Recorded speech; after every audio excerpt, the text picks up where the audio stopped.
ABC Color y Big Express te acercan aún más la información a tus manos. Adquirí tu diario ABC en los locales de Big Express. Escanea el código QR para conocer las tiendas adheridas.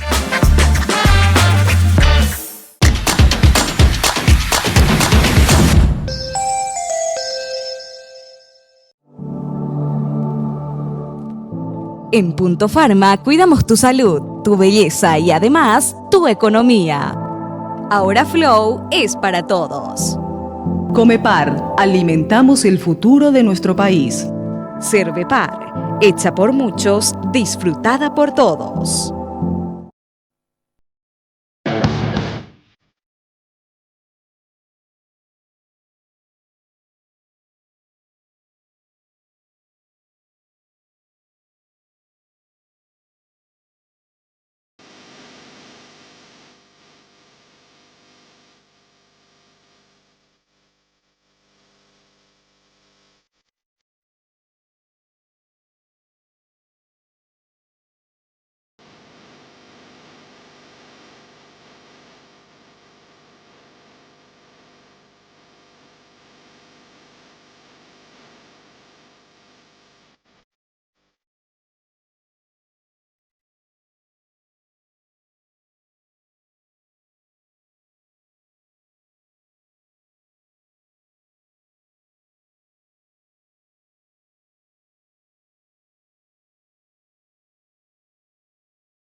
¿Qué tal, amigos? ¿Cómo están?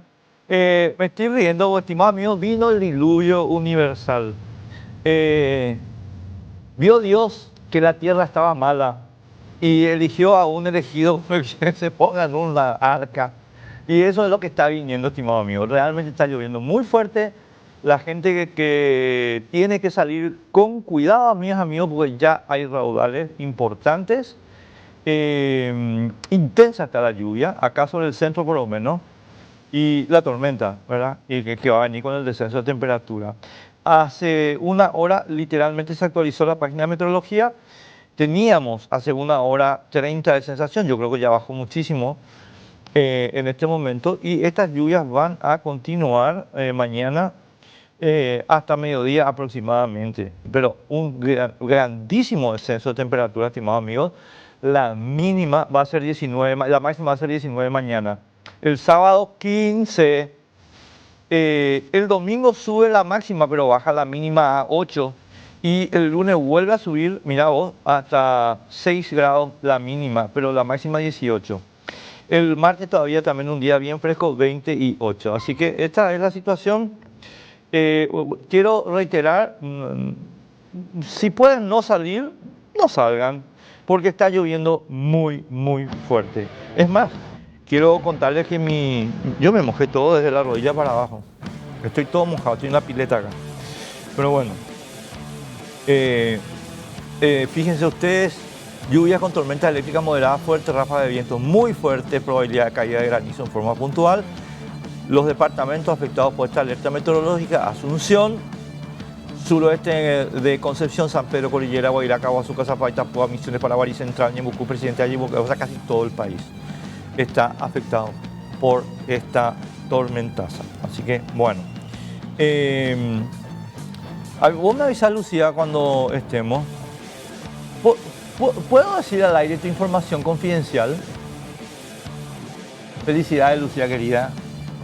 Un brindis con agua. Está de cumpleaños nuestra productora, así que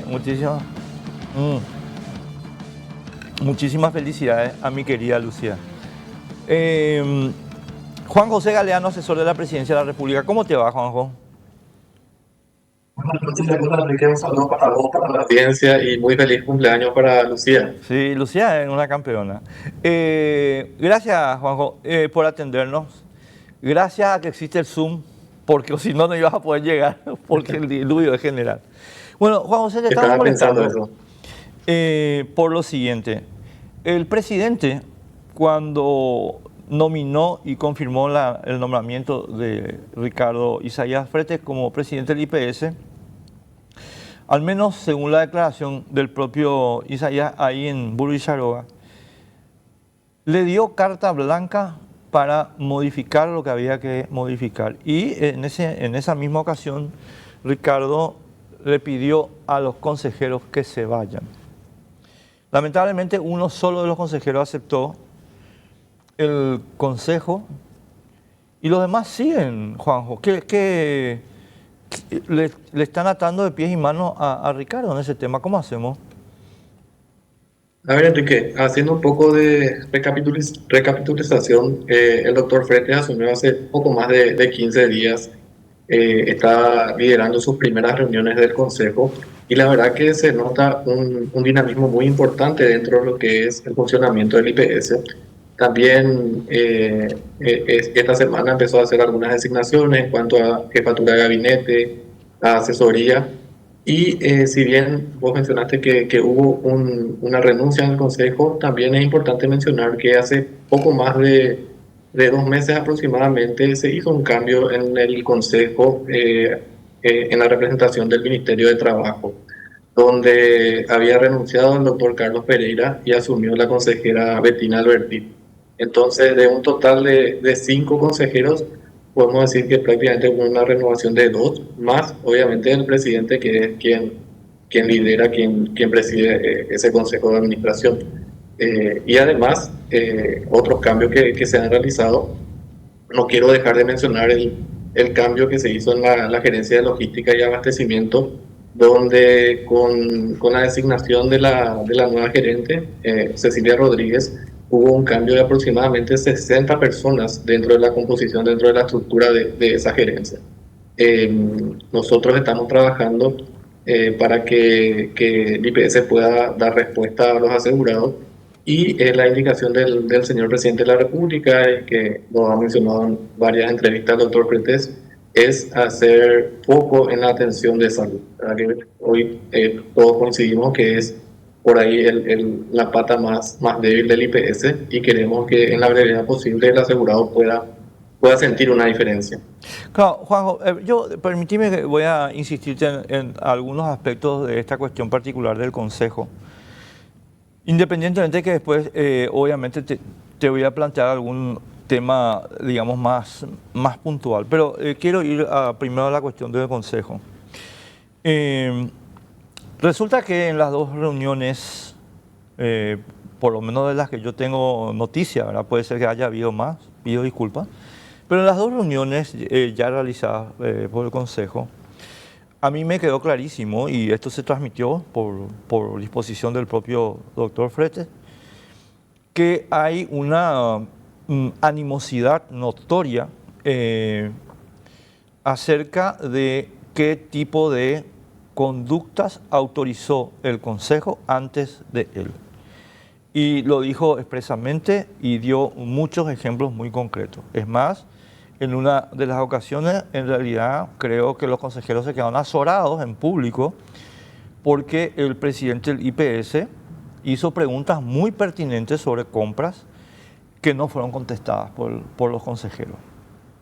En consecuencia, a mi modo de ver, hay un clima en la dirección máxima del IPS que no es bueno, pero no por el doctor Fretes, sino por los consejeros que vienen del pasado. Y en particular yo voy a mencionar un caso, porque es el caso que tiene, digamos, mayor expresión pública, y es el caso de José Emilio Argaña. Quiero hacer 2 aclaraciones previas, Juanjo, si me permitís un poquito más de tu tiempo. Sí, claro. José Emilio es mi amigo. Eh, Nosotros éramos vecinos y fuimos vecinos 25 años. Estábamos todos en el mismo colegio. Yo no tengo nada personal con José Emilio, nada, nada, nada. Al contrario, le quiero. Acá pasa lo siguiente. Los supuestos mandantes de José Emilio, Feprinco, hicieron un comunicado desautorizando su actuación, que se suma a otro comunicado previo señalando que no había correspondencia. En consecuencia, y estoy usando el caso de José Emilio solo porque es el más notorio de los casos en términos mediáticos. Entonces, yo no estoy entendiendo muy bien. No. Si sus mandantes supuestos, Feprinco, y si el presidente del IPS necesitan que ahí haya un cambio, ¿por qué no hay un cambio, Juanjo? A ver, en cuanto al doctor Argaña, como bien mencionaste, él surge a partir de una terna que es presentada por la FEPRINCO en representación del sector privado. Ya en su momento él había puesto a consideración su renuncia y en aquel momento se decidió porque él continúa. Y en cuanto al trabajo que él viene realizando, es importante también mencionar, Enrique, que en varias de los puntos que se tratan en el Consejo, él votó en disidencia. Entonces, es importante también ver un poco el historial de cómo fueron desarrollándose las diferentes reuniones y ver también el peso, o mejor dicho, la voz que levanta cada uno de los sectores. Y en este caso en particular, obviamente, quien te puede dar mayor explicación y mayores detalles de su trabajo dentro del Consejo es el doctor Argaña. Pero sí es importante mencionar que esto surge a partir de lo que mencioné, ¿verdad? Una terna del sector privado. En todo caso, también si es que va a existir un cambio, ese cambio tiene que volver a surgir de una terna designada o elevada, mejor dicho, al Ejecutivo a través del sector privado, en este caso de la FEPRIN. Claro, a ver, Juanjo, quiero... Para mí es un tantín delicado desde el punto de vista humano por las razones que acabo de explicar, pero sin embargo necesito insistir en la cuestión. Juan José, si me permitís otro momento de tu tiempo, porque creo que hay que poner un poco una perspectiva histórica sobre la situación, para que se vea que esto no es personal con nadie ni nada que se le parezca. El IPS se creó en un momento en que el fascismo, y lo estoy diciendo en términos estrictamente históricos, campeaba en nuestro país. Y la estructuración que los ministros del general Morínigo idearon para esta organización fue calcada de Italia. Porque, bueno, había muchos admiradores aquí en nuestro país del modelo fascista. En consecuencia, el Consejo se diseñó a escala pequeña como una réplica de lo que en Italia se llamaba el Consejo de las Corporaciones.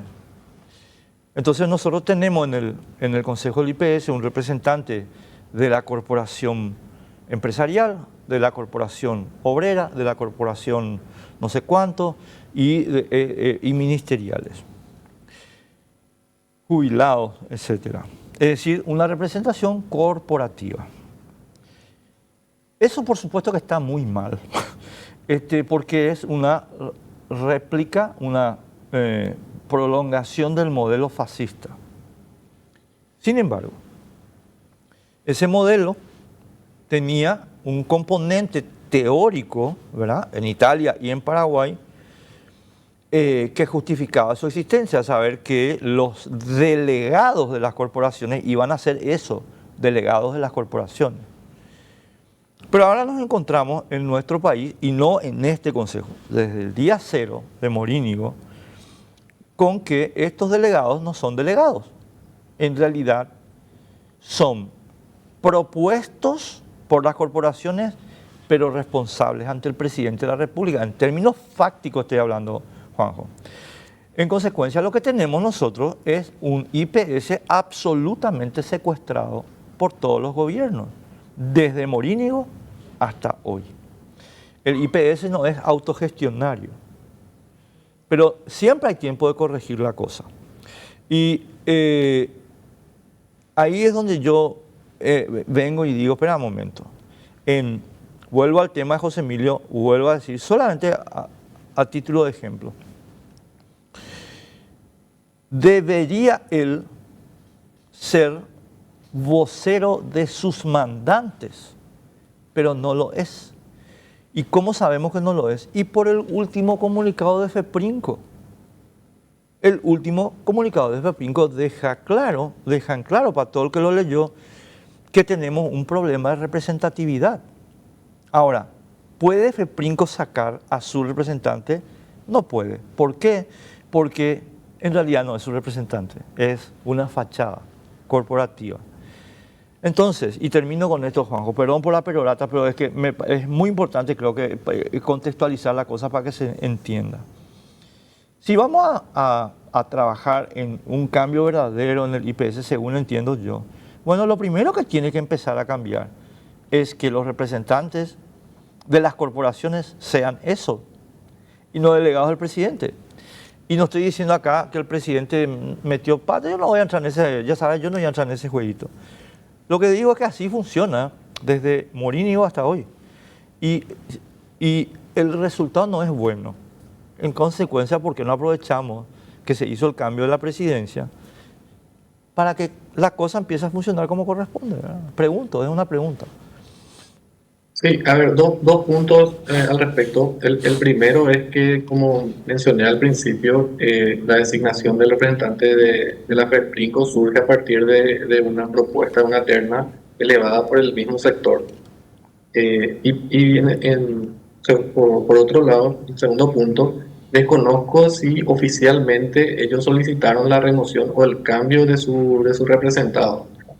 Perdón, tengo que hacer esa aclaración.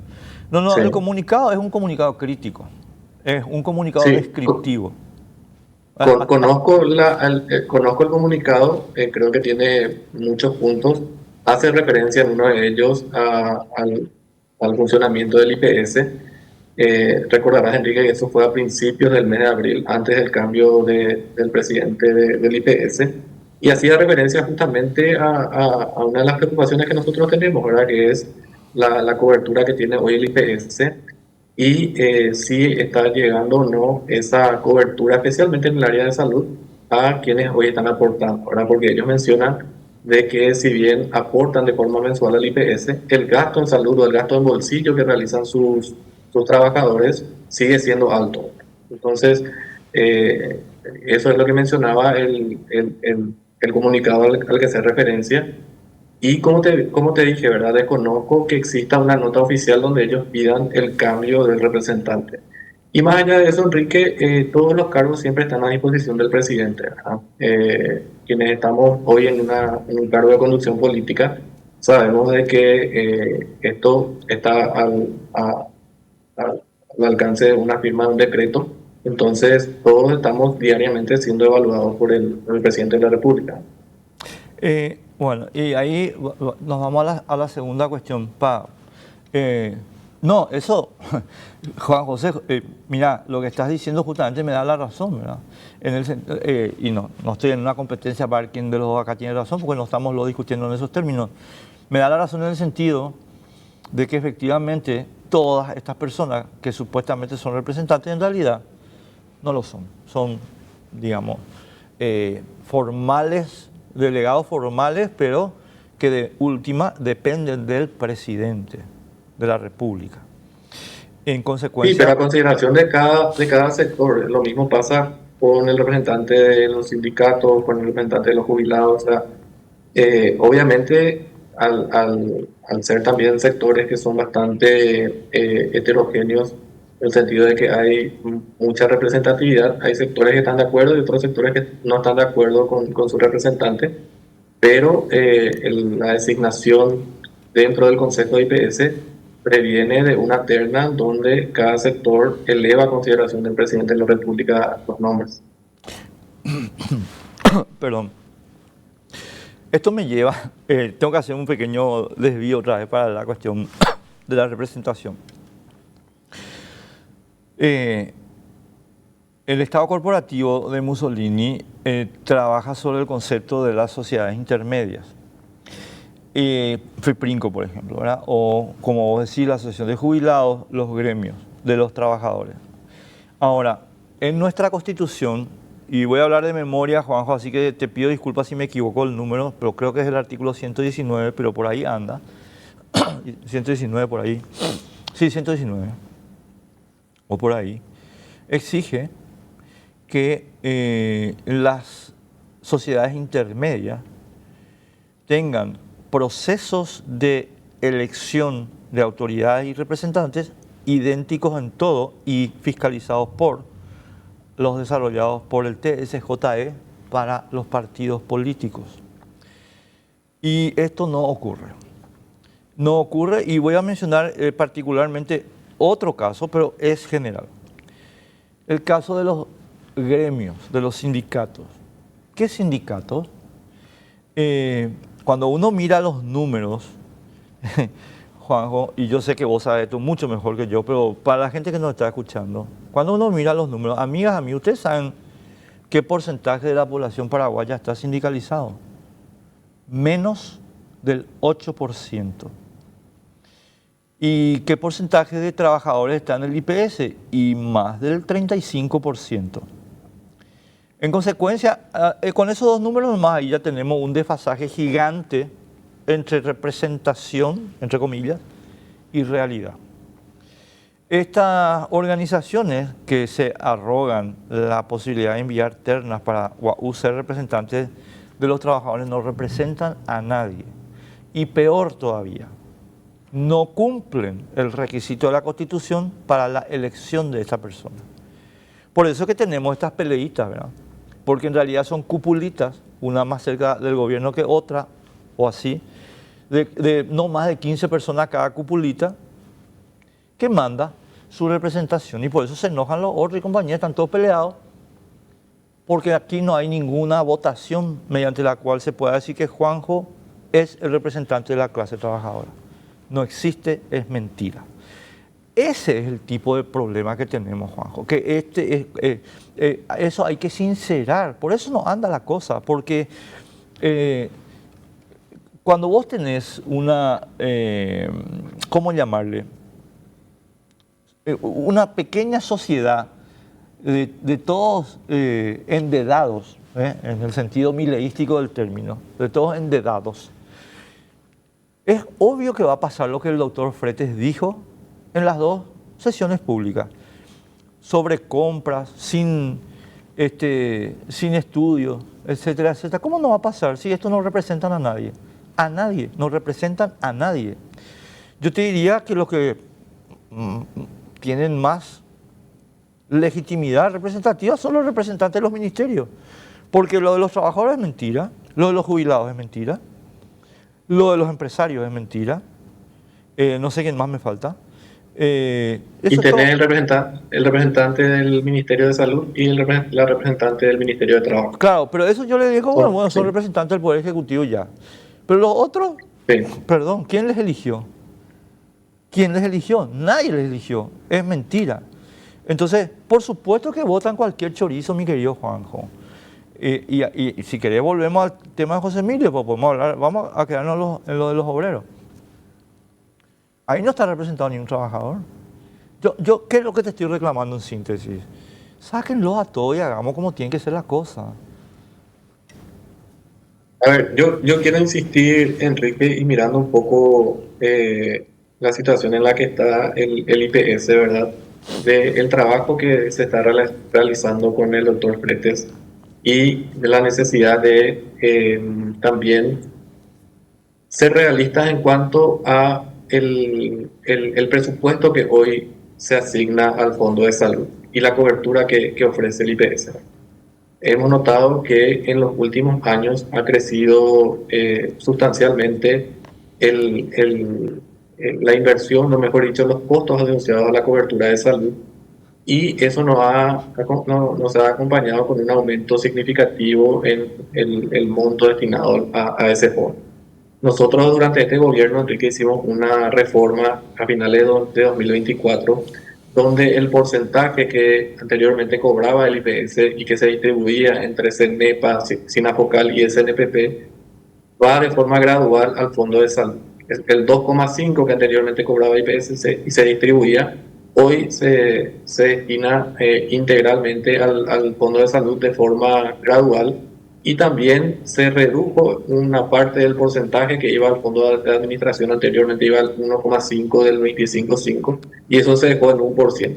¿Qué quiero decir con esto? Quiero decir que claramente nosotros ya hemos identificado desde el inicio del gobierno que el fondo de salud es el fondo deficitario y es el fondo que necesita una mayor atención.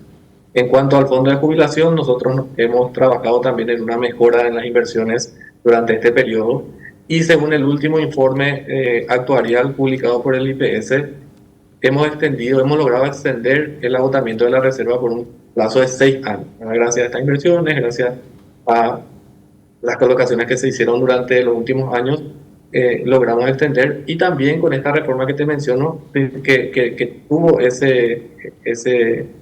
esa modificación para el Fondo de Salud, pero que también hizo una modificación en la base regulatoria para el otorgamiento de las jubilaciones, que le permitió extender al IPS su periodo de agotamiento de reserva. Entonces, ¿qué quiero decir? Quiero decir que estamos mirando para adelante, entendemos la discusión que se da en cuanto al Consejo. Estoy leyendo el Zócalo, dice solo un cambio en el Consejo. En realidad yo quiero decir que de 5 fueron 2 los cambios, porque vuelvo a mencionar que la representante del Ministerio de Trabajo asumió hace poco más de un mes y medio, está trabajando muy de cerca con el doctor Fretes, está acompañando cada una de sus reuniones, y tiene una formación muy importante en cuanto al conocimiento de lo que es la estructura del IPS. Entonces, dicho esto, hoy tenemos un problema financiero en el área de salud en el cual estamos enfocados, y es justamente uno de los puntos principales en el que yo estoy colaborando con el instituto a partir obviamente, de la designación del presidente de la República, ¿verdad? En términos generales, Enrique, y esto para poner en contexto, es importante mencionar números redondos, poco más, un poco menos, pero estamos hablando de un presupuesto del Fondo de Salud en torno a $1.000 millones, y en grandes rasgos podemos decir que un tercio de ese presupuesto se destina al gasto en personal de blanco, un tercio se destina para la compra de insumos y medicamentos, y un tercio se destina para el pago de deuda. Recordarás también, Enrique, que cuando asumió este gobierno existía una deuda con proveedores de insumos y medicamentos, y eso se ha ido pagando a través de la cesión de derechos, ¿verdad? Entonces, eso hoy obviamente tenemos un compromiso de pago, y esos recursos que te mencioné, que se destinan en grandes rasgos en un tercio de cada uno de estos componentes, hoy son insuficientes para el nivel de demanda que tiene el instituto. De ahí la importancia de trabajar en, por un lado, mejorar la eficiencia en la asignación del gasto, y por otra parte también aumentar la recaudación de la previsión. Juanjo, ahí volvemos al tema porque desde el principio hasta hoy, cuando te digo el principio del año 43, no sé qué, hasta hoy. Año 43. Sí. El problema central del IPS es la asignación del gasto. Y entonces la pregunta, ¿cómo decirlo?, conducente, bueno, ¿y por qué no está bien asignado el gasto?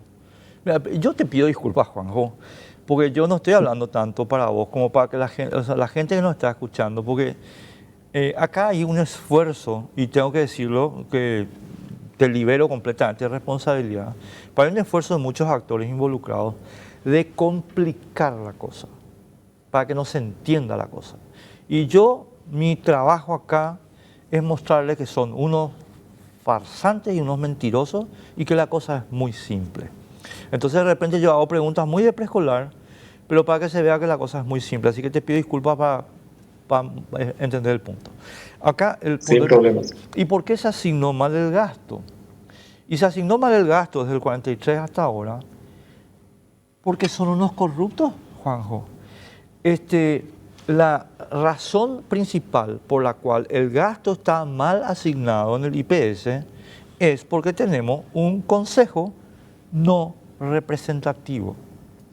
Es un club de amigos que resuelve, con excepciones, eventualmente Carlos Pereira, no sé, alguna excepción habrá, que no hace, y es lo que denunció Frete en estas 2 reuniones que fueron públicas. Voy a entrar en los 2 casos mencionados, ¿verdad? Las famosas bolsas. Espera un poco, acá hablamos nosotros con Isaías hace unos días. 10 pacientes, pero una compra para la población de China. Pero 10 pacientes nomás hay. Esa es una asignación corrupta del gasto.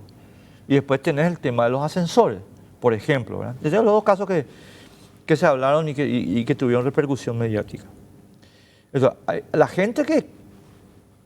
Hay gente que pretende que esto es una especie de voluntad de Dios y que no hay lo... No. Esto se llama corrupción.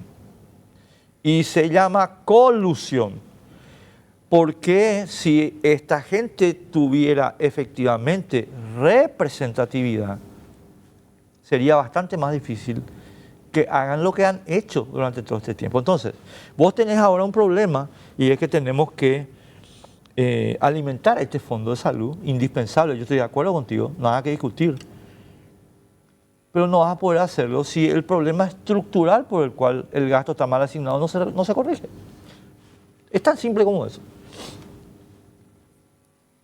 Sin dudas, ese es el desafío, Enrique, mejorar la eficiencia del gasto, asignar cada guaraní que aportan los trabajadores y empleadores de forma eficiente para que pueda llegar a la ciudadanía. Y en ese sentido también mencionar que el doctor Frete tiene la libertad completa del presidente de la República para que él pueda designar a las personas de su confianza y hacer el trabajo que tenemos que hacer, ¿verdad? En ese sentido, él está muy enfocado en toda la parte de salud, en revisar los procesos, en protocolizar los procesos, en revisar también el VADEMECUM, que es básicamente el listado de medicamentos, revisar también el listado de insumos, está haciendo visitas in situ en cada una de las dependencias de los hospitales del IPS.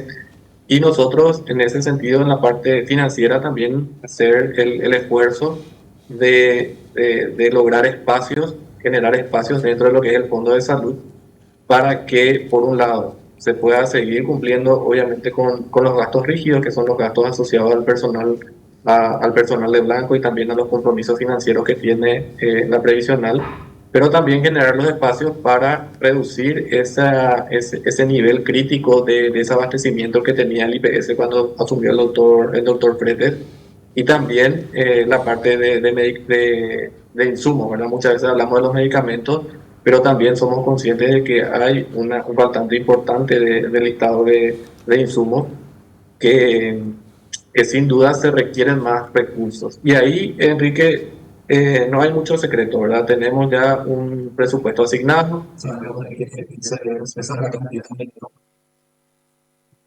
Salud, la eficiencia, podemos generar espacios recaudando más recursos, pero más o menos sabemos cuánto es el monto y ahí tenemos que empezar a hacer decisiones. Y al hacer decisiones vamos a tener que elegir entre cuál es lo más prioritario. Y en ese sentido, obviamente, tanto el presidente como los miembros del Consejo van a tener que ser bastante prudentes, bastante conservadores a la hora de asignar cada guaraní que está en el presupuesto del IPS. Juanjo, yo quiero agradecerte la amabilidad que siempre tenés conmigo y con ABC, así que simplemente muchísimas gracias por tu tiempo. Pero tengo que despedirte diciendo una cosa, una frase trillada, ¿verdad? ¿Sabes qué? Anoté para no equivocarme en la frase porque es medio... ¿Sabes qué? Acá voy a leer.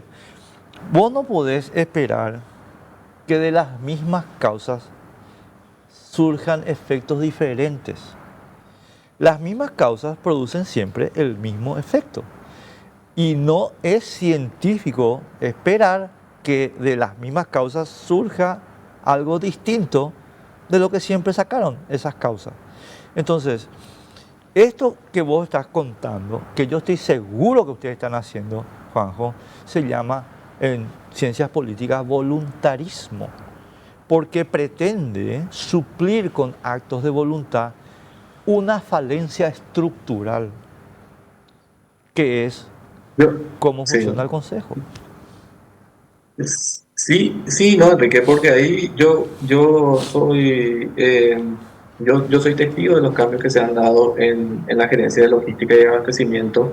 Te mencioné los más de 60 cambios que realizó la nueva gerente y de cómo también ha imprimido otro funcionamiento a lo que es el proceso para los llamados. Ahí también se ha trabajado con la Dirección Nacional de Contrataciones Públicas, se han mejorado los procesos, los llamados, las licitaciones, de manera tal a que se pueda hacer los llamados de medicamentos con menor cantidad. Anteriormente se hacía un listado o llamado con una cantidad muy grande de medicamentos a plazos elevados y hoy se redujo esa cantidad a cantidades más controlables y también a plazos menores, porque anteriormente se compraban a 24, 36 meses, hoy la indicación es hacerlo todo a un año, de manera también a que esos llamados puedan cuadrarse dentro del presupuesto de cada año. Era un tema que ya lo habíamos conversado también en anteriores programas. ¿Y sabes por qué me estoy riendo? Me estoy riendo por eso, ¿verdad? Porque esto era un robo. Esto era un robo organizado. Pues yo hablé esto contigo así ese día que estuviste acá cuando estabas de ministro interino. Esto es un robo. Así es. O sea, es un robo puro y simple, nunca fue otra cosa. Pero bueno, para que veas. Juanjo, te tengo que dejar. Un placer como siempre hablar contigo, un gustazo. Y nada, te vamos a tener que seguir molestando seguramente en lo sucesivo. Así que muchísimas gracias. Gracias, Enrique. Fue una semana futbolística redonda para los olimpistas, así que felicitaciones por el título 48 y la victoria también de ayer. Victoria con sabor a victoria, no sé cómo te explico, porque realmente estaba medio angustiante, pero bueno. Juanjo, un abrazo, gracias. Igualmente, hasta luego. Chao, chao. Juan José Galeano, asesor económico del presidente de la República. Yo, amigo, no voy a dar muchas vueltas, perdón, pero tengo...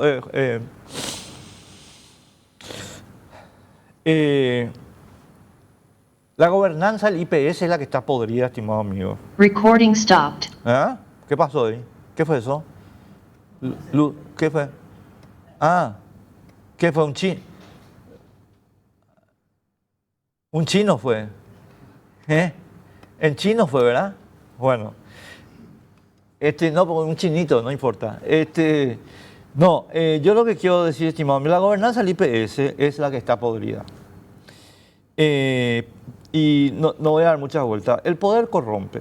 Y el poder absoluto corrompe absolutamente. Eso es un axioma que nadie discute en ciencias políticas. ¿Y qué pasa en la gobernanza del IPS? El poder está todo concentrado. Porque efectivamente las corporaciones no tienen representantes reales. Y hay algunas corporaciones que son ficticias, como los sindicatos. Totalmente ficticias.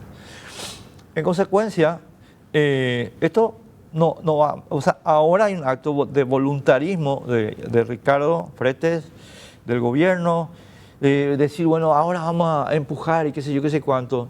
Pero el menor cese del énfasis, la cosa vuelve. Simple. Pero eso está pasando desde 1943. Y seguimos, y seguimos, y seguimos. No se va a arreglar. No se va a arreglar si no se arregla la causa eficiente del problema. En fin, tu Jeep Compass está en el grupo Garden en cuota de $350 por mes o al contado 27.500. Estos precios incluyen transferencia, seguro por un año o 5 años. Y 5 años de garantía, y 5 años de garantía. Si vos querés hacer la financiación dentro del grupo Garden sin ningún problema para no hacerte papeleo afuera, todo bien. El banco Atlas te está ofreciendo Atlas Connect.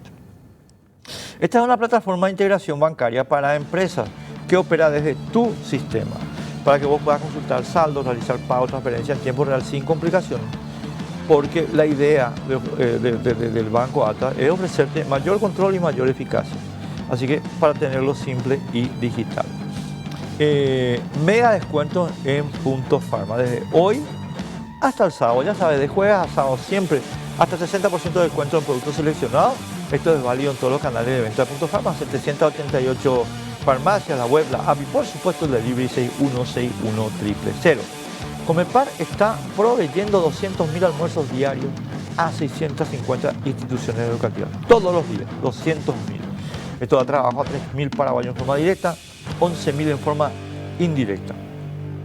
Para satisfacer los requerimientos del programa de almuerzo escolar, ¿verdad? Ahora, Comepar agrega, amigos, su propia experiencia de 13 años de haber ofrecido alimentos para el futuro de nuestro país con cuidado, higiene y calidad. Bristim está a tu disposición. Vos tenés un negocio que maneja efectivo, cualquiera sea el negocio, no sé, farmacia, estación de servicio, distribuidora, importadora, el negocio que vos digas. Y bueno, Bristim está para ayudarte con el efectivo, 15 años de experiencia en el mercado. Está presente en la Asunción, Ciudad del Este, Oviedo, Encarnación, por supuesto también en el Chaco. Y ninguna bóveda de Bristim, se puede abrir desde Paraguay. Olvídate. Así que para que vos estés tranquilo. A la vuelta, el caso de Hernán Rivas.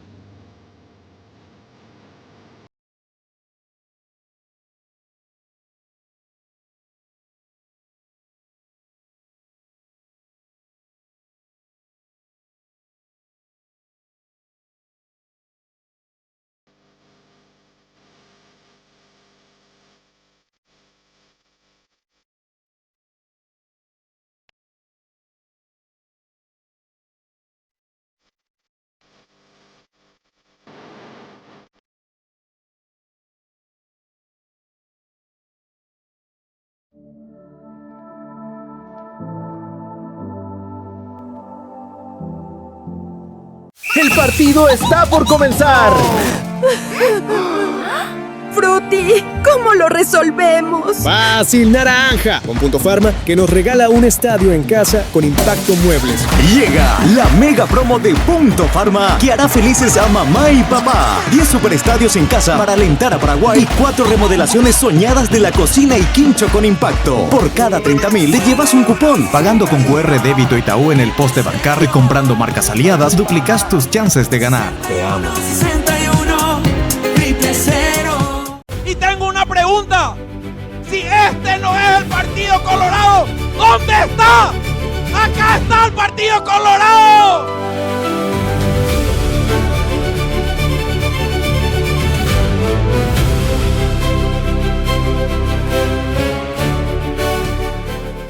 Ambalú, eucalipto, miel de abeja y limón. Así nació Miracle, que alivia la tos, la irritación de garganta y el catarro, con el rico sabor del jarabe y la practicidad del caramelo. Miracle, naturalmente nuestro.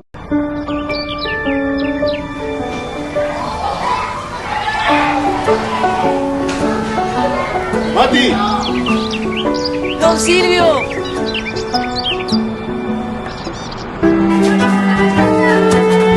Han pasado 13 años y en Comepar llevamos más de 103 millones de platos entregados a más de 650 escuelas y colegios con el compromiso claro de nutrir y fortalecer el aprendizaje de nuestros niños. Muchos ya convertidos en universitarios y profesionales recibidos. Comepar, alimentamos el futuro de nuestro país. Todo comienza acá, un brindis entre amigos, una risa compartida, pero ese brindis no llega solo. Recorrió kilómetros. En depósitos llenos de movimiento y pasión, cada cerveza encontró su lugar. Este es el principio, donde el arte y la precisión dan vida a nuestras cervezas.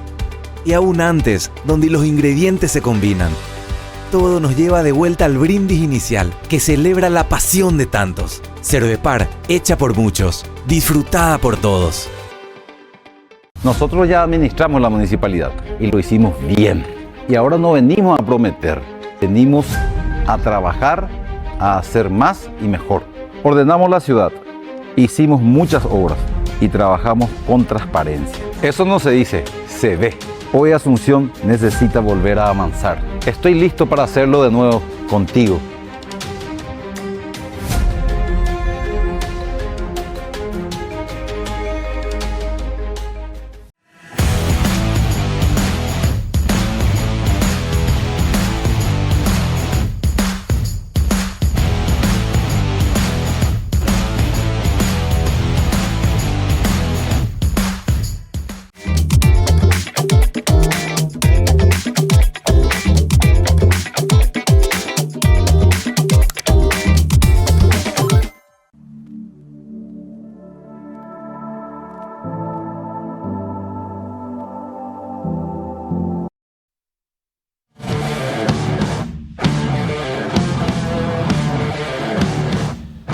20:44 está en línea la fiscal Patricia Sánchez. Hola Patricia, gracias por atendernos. ¿Cómo te va? ¿Cómo te va, Enrique? Un gusto saludarte. Igualmente, un gustazo. Bueno, Patricia, tenemos una decisión de la Corte de revocar el sobreseimiento del señor Hernán Rivas, lo cual me hace pensar que, bueno, ustedes están de vuelta en el trabajo, ¿verdad? De llevar adelante el proceso penal. ¿Es correcto o cómo es? Así es, Enrique. La Corte hizo lugar al recurso que interpusimos contra los dos fallos de Cámara, que uno de ellos operó la prescripción de el tipo penal de producción mediante documento público de contenido falso en base a un cómputo erróneo que se origina en primera instancia y que Cámara no corrige. Y el segundo fallo de la Cámara, que también fue objeto de casación, el que establece el sobreseimiento definitivo bajo una errónea aplicación de la norma material, al establecer de que como ya no se iba a poder establecer la producción, ya no iba a poder haber uso. Entonces, esa es un error dogmático que no se puede consentir, y eso es lo que corrigió la Corte, esas dos cuestiones puestas a su conocimiento. Reencausó, corrigió y ordenó que vaya a juicio oral con las dos propuestas jurídicas de producción y de uso. Sí, Patricia, dos cositas que me gustaría abordar contigo un poquito. Una propia del caso, pero otra que tiene que ver con la revocatoria de la Corte. Implica que los magistrados que votaron por el sobreseimiento incurrieron en una conducta muy llamativa, por decir, estoy tratando de ser elegante. ¿Ustedes van a hacer algo al respecto? Esa hipótesis fáctica, porque es una hipótesis la que acabas de mencionar, está siendo objeto ya de investigación. Hubo una denuncia por prevaricato y la investigación se está llevando en la unidad especializada de delitos económicos a cargo del agente fiscal Luis Piñares. Entonces, yo creo que dentro del marco investigativo de esa causa se va a incorporar este fallo, y ahí el doctor Piñares será quien deberá tomar las decisiones jurídicas que correspondan. Pero no te voy a dar vueltas sobre el tema porque me quiero enfocar en el caso de Rivas propiamente. No, okay. Están en problemas los señores, ¿verdad? Porque si la Corte dijo que esto estaba mal, bueno, digamos que está bastante expedito el camino para que efectivamente estas personas sean procesadas por prevaricato. ¿Y sabes por qué creo que es importante esto, Patricia? Porque acá hay muchos magistrados, y yo te diría, lastimosamente, una mayoría, que operan por impulsos políticos. Y no estoy hablando acá de impulsos políticos del cartismo o de... No. Impulsos políticos, sea de donde sea que vengan. Hay impulsos políticos del cartismo, hay impulsos políticos de las ONG, hay impulsos políticos varios. Pero los magistrados, estos magistrados, una mayoría, por impulso político. Y hay que castigar eso. O sea, fuera. Porque si vos vas a andar por impulso político, bueno, estamos fritos. Vayamos al caso propiamente. Hoy hay una declaración, hoy se publicó, digamos, o tomó estado público general, no sé si fue hoy o ayer, te pido disculpas, del presidente de ANEAES, José Fernando Duarte, señalando que, bueno, Hernán Rivas no es abogado, es un hecho público y notorio, ¿verdad? Ahora, yo entiendo que el Ministerio Público, una cosa es afirmar algo, digamos, como hipótesis, y otra cosa es que haya documentación que dé cimiento a la hipótesis, como lo que acabamos de hablar un poquito. Esta es la cuestión que creo que tenemos que, creo que ustedes van a tener que mostrar más. ¿Por qué hay tanta dificultad en demostrar algo que es obvio, Patricia? Todavía no pudimos llegar a la etapa de poder demostrar lo obvio, Enrique. Recién ahora vamos a ir a juicio y va a ser la etapa en que en puridad se van a producir esas pruebas. Toda la etapa investigativa, que si recordarás, en puridad tuve 9 días de etapa investigativa, porque la Cámara me anuló 2 veces la imputación. ¿Ok? Bueno, como no eran decisiones que ponían fin al procedimiento, no recurrí en casación, porque finalmente hubo una ratificación de Fiscalía General y se prosiguió el caso, que ya prácticamente transcurrieron los 6 meses, porque finalmente me terminaron computando desde enero, pese a que la Cámara anuló todo.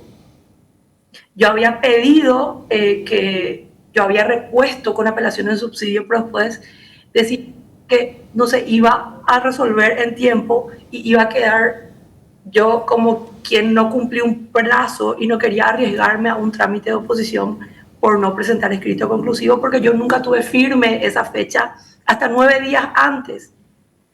Entonces, esa fue la razón por la cual nosotros pedimos sobreseimiento provisional. Y el sobreseimiento provisional vos tenés que plantear en la complejidad y enumerando las diligencias pendientes de realización. Entonces, con un brete ya llevamos adelante esa investigación.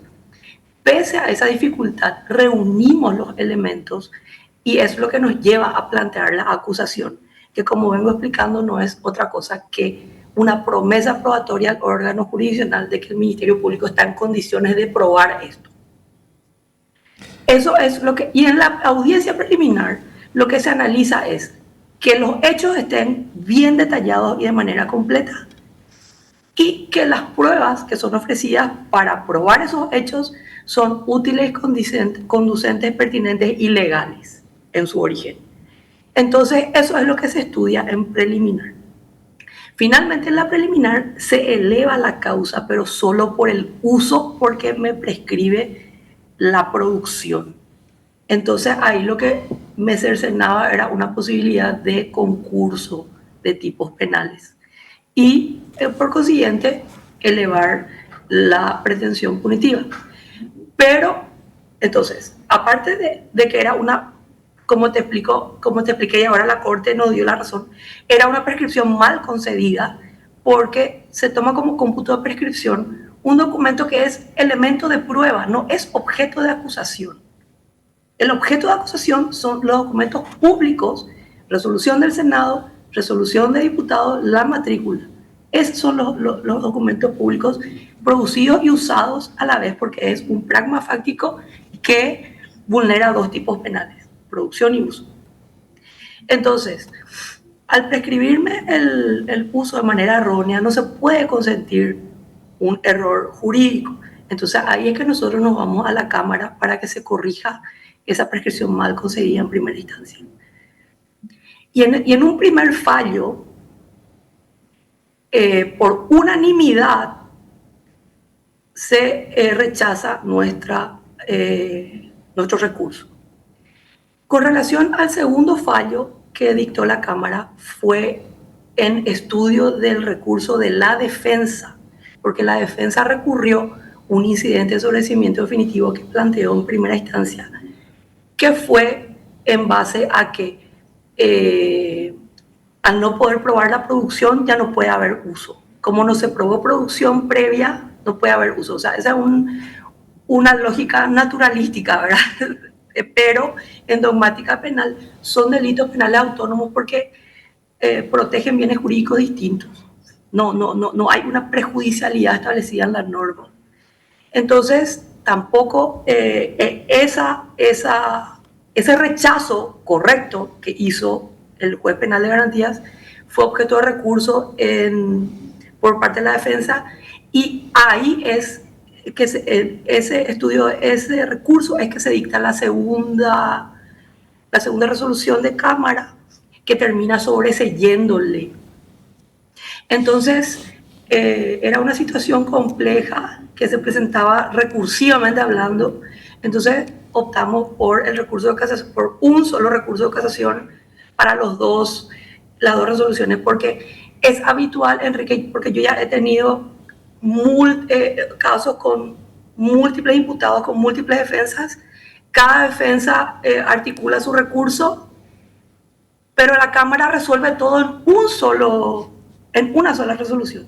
Y en este caso sacaron dos, entonces ahí complejizó un poco más el tema de acción, casación, qué íbamos a hacer, etcétera, etcétera. Entonces, lo primero fue definir la herramienta recursiva y luego ahí articular nuestros agravios. Y eso fue lo que recogió la Corte, ¿verdad? Lo que te estaba diciendo, en la primera resolución, por unanimidad, los tres admiten el recurso para rechazar el del Ministerio Público.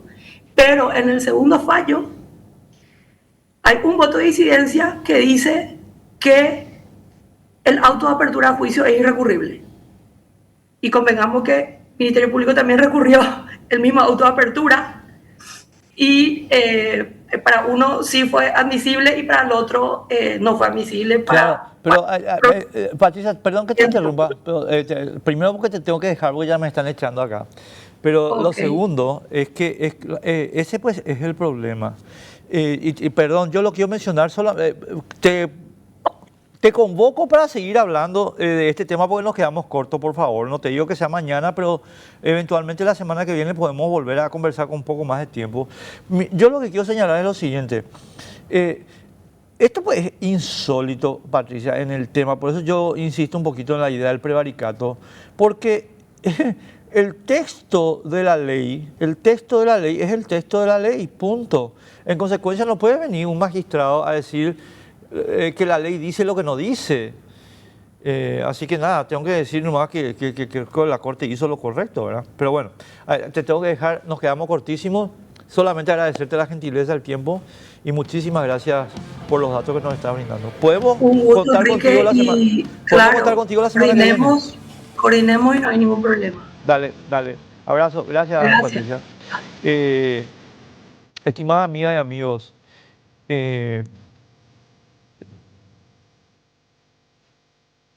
acá en nuestro país hay que decir una cosa muy sencilla. Hay una mayoría de magistrados que prevarica por impulso político.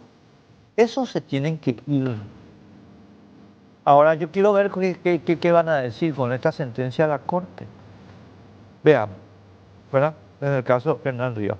Quiero recordarte que tu Mazda está a tu disposición en el Grupo Gana en $299 por mes o $24.990 al contado. Esto incluye transferencia, seguro por 1 año y 5 años de garantía. Si querés la financiación propia del Grupo Gana, ya sabes. Atlas te ofrece Atlas con él para operar desde tu plataforma con su plataforma de integración. Para consultar datos, realizar pago, transferencia en tiempo real sin ninguna complicación y que vos seas más eficaz. Para tenerlo simple y digital.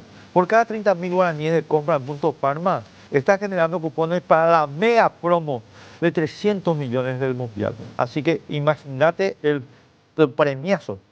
Cervepar, amigas, amigos, qué buena cerveza. Es un proceso de manos expertas que le dan vida a tu birra antes de llegar a tu vaso. Muchas personas hacen posible a la cerveza de Cervepar. Una gran cerveza, desde luego, no nace sola, hecha por muchos para disfrute de todo. Y quiero recordarte que Comepar está proveyendo 200.000 almuerzos diarios para 650 instituciones educativas con higiene, cuidado, calidad desde hace 13 años. Nos vamos porque se acabó el tiempo. Chao, gracias, felicidades.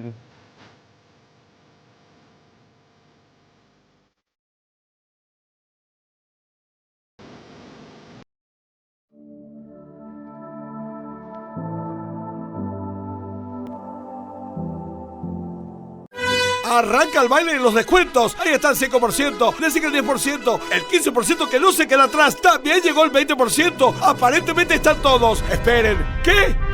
Es Quique con un 60% de descuento